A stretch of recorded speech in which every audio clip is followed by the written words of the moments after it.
Pomfret মাছ আমাদের কম বেশি প্রত্যেকেরই পছন্দের। আমারও স্পেশালি পমফ্রেট মাছ খেতে খুবই ভালো লাগে।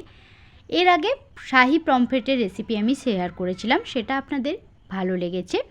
আজকে আমি পমফ্রেট মাছ দিয়ে আরেকটা নতুন রেসিপি নিয়ে হাজির হয়েছি। নমস্কার বন্ধুরা, আমি ঝিনুকের রান্নাঘরে আপনাদের সবাইকে স্বাগত। আমার আজকের রেসিপি পমফ্রেট মাছের সর্ষে ঝাল। তো এই পমফ্রেট মাছের সর্ষে ঝালটা বানানো যতটা সহজ, খেতে হয় দুর্দান্ত।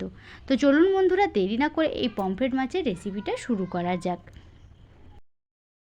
এই পমফ্রেট মাছের সর্ষে ঝাল বানানোর জন্য এখানে 500 গ্রাম আমি পমফ্রেট মাছ নিয়েছি। এবারে মাছগুলোকে ম্যারিনেট করে নেব। তার জন্য দিয়ে দিলাম একটা পাতিলেবুর রস, দিয়ে দিচ্ছি হাফ চামচ পরিমাণে হলুদের গুঁড়ো, আর দিয়ে দিচ্ছি হাফ চামচ পরিমাণে লবণ। এখানে আর কিছু লাগছে না। এবারে হাত দিয়ে খুব ভালো করে মাছের গায়ে লবণ, হলুদ আর লেবুর রসটা মাখিয়ে দিতে হবে। লেবুর রসটা চেষ্টা করবেন ব্যবহার করার, তাহলে কিন্তু ভাজার সময় অনেক সময় পমফ্রেট মাছ তেলের গায়ে বা কড়াইতে লেগে যায়, সেটা কিন্তু লাগবে না। তাই যদি সম্ভব হয় লেবুর রসটা ব্যবহার করবেন। 10 থেকে 15 মিনিট রেস্টে দেব। এখন একটা পেস্ট বানিয়ে নেব। তার জন্য একটি পাত্রের মধ্যে নিয়ে নিচ্ছি 1 চামচ সাদা সর্ষে, কয়েকটা কাঁচা লঙ্কা আর 3 থেকে 4 কোয়া রসুন। এটার পেস্ট বানিয়ে নেব। আর লাগছে একটা ছোট সাইজের পেঁয়াজের কুচি আর একটা বড় টমেটোর পেস্ট। অপরদিকে ওভেনের মধ্যে কড়াই বসিয়ে মাছগুলো ভাজার জন্য তেল বসিয়ে দিয়েছি। তেলটা যখন খুব ভালো করে গরম হয়ে যাবে, অল্প কিছুটা পরিমাণে লবণ ছড়িয়ে একে একে মাছগুলো দিয়ে উল্টে পাল্টে ভেজে নেব। তেলটা প্রথমে খুব ভালো করে গরম করে নিতে হবে। যখন ধোঁয়া উঠবে তখনই কিন্তু মাছগুলো একে একে দিয়ে ভালো করে ভেজে নেবেন। তেলটা যদি ভালো করে গরম না হয়, সেক্ষেত্রে কিন্তু মাছগুলো ভেঙে যাওয়ার সম্ভাবনা থাকে। তাই অবশ্যই তেলটা খুব ভালো করে গরম করে নিয়ে 2 পিস উল্টে পাল্টে খুব ভালো করে মাছগুলোকে ভেজে নিয়ে উঠিয়ে প্লেটের মধ্যে রেখে নিচ্ছি।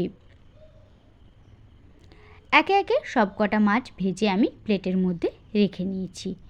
এবারে রান্নার মেন প্রসেসে যাওয়ার জন্য আমি ওই একই তেলের মধ্যেই দিয়ে দিচ্ছি হাফ চামচ পরিমাণে কালো জিরেটা ভালো করে ভাজা হয়ে গেলে দিয়ে দিচ্ছি কুচনো পেঁয়াজ।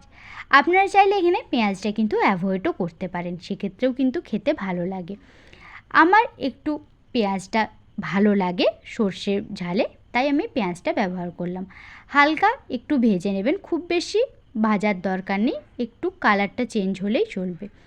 এরপর দিয়ে দিচ্ছি বেটে রাখা টমেটোর পেস্টটা দিয়ে আমাদেরকে ততক্ষণ পর্যন্ত ভাজতে হবে যতক্ষণ না টমেটো থেকে তেল ছেড়ে দিচ্ছে আর টমেটোর কাঁচা গন্ধটা চলে যাচ্ছে। অল্প কিছুক্ষণ ভালো করে ভেজে নিলেই কিন্তু টমেটোটা ভালো করে ভাজা হয়ে যায়। সাথে দিয়ে দিচ্ছি হাফ চামচের একটু কম লবণ আর অল্প কিছুটা পরিমাণে হলুদ। রঙের জন্য দিয়ে দিচ্ছি কাশ্মীরি লাল লঙ্কার গুঁড়ো। ব্যাস, এখানে আর কিছুই লাগছে না। এবারে এই মশলাগুলোর সাথে তেলে খুব ভালো করে ভেজে নিতে হবে। ভালো করে ভাজা হয়ে গেলে যে সর্ষেটা আমি বেটে রেখেছিলাম, সেই সর্ষেটা এখানে দিয়ে দিলাম। সর্ষেটা পেঁয়াজের সাথে ভালো করে মিশিয়ে নিয়ে দিয়ে দিচ্ছি প্রয়োজন মতন জলটা এখানে খুব বেশি দেওয়ার দরকার নেই, অল্প কিছুটা দিয়ে খুব ভালো করে ফুটিয়ে নেব। মিনিট 2 সময় নিয়ে ভালো করে ফুটিয়ে নিতে হবে।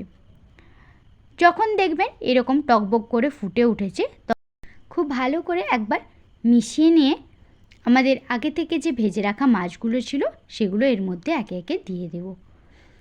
এই সর্ষে ঝালটা বানাতে খুব বেশি সময় লাগে না। হাতে সময় কম থাকলেও কিন্তু খুব সহজেই এই সর্ষে ঝালটা বানানো যায়। খেতে লাগে অত্যন্ত সুস্বাদু। আর পমফ্রেট মাছ এমনিতেই ভালো লাগে, তাই আপনারা যে কোনো রেসিপি বানালেই কিন্তু পমফ্রেট মাছ দিয়ে খেতে খুবই ভালো লাগবে। একবার ঢাকা দিয়ে ভালো করে ফুটিয়ে নিলেই কিন্তু আমাদের পমফ্রেট মাছের সর্ষে ঝাল একদমই রেডি হয়ে যায়। গরম গরম ভাতের সাথে এই সর্ষে ঝাল আপনারা পরিবেশন করতে পারেন, খেতে লাগে অত্যন্ত সুস্বাদু। আমি এর আগে শাহি পমফ্রেটের রেসিপি আপনাদের সাথে শেয়ার করেছিলাম, যদি আপনারা চান সেটাও একবার দেখে নিতে পারেন।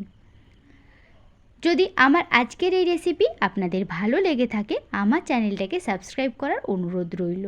আর পাশে থাকা বেল আইকনটিতে ক্লিক করবেন, যাতে আমি যখন কোনো নতুন ভিডিও দেব নোটিফিকেশান সবার আগে আপনাদের ফোনেই যায়। সবাই ভালো থাকবেন, সুস্থ থাকবেন। ফিরে আসছি অন্য কোনো রেসিপি নিয়ে। ততক্ষণের জন্য সবাইকে অনেক অনেক ধন্যবাদ।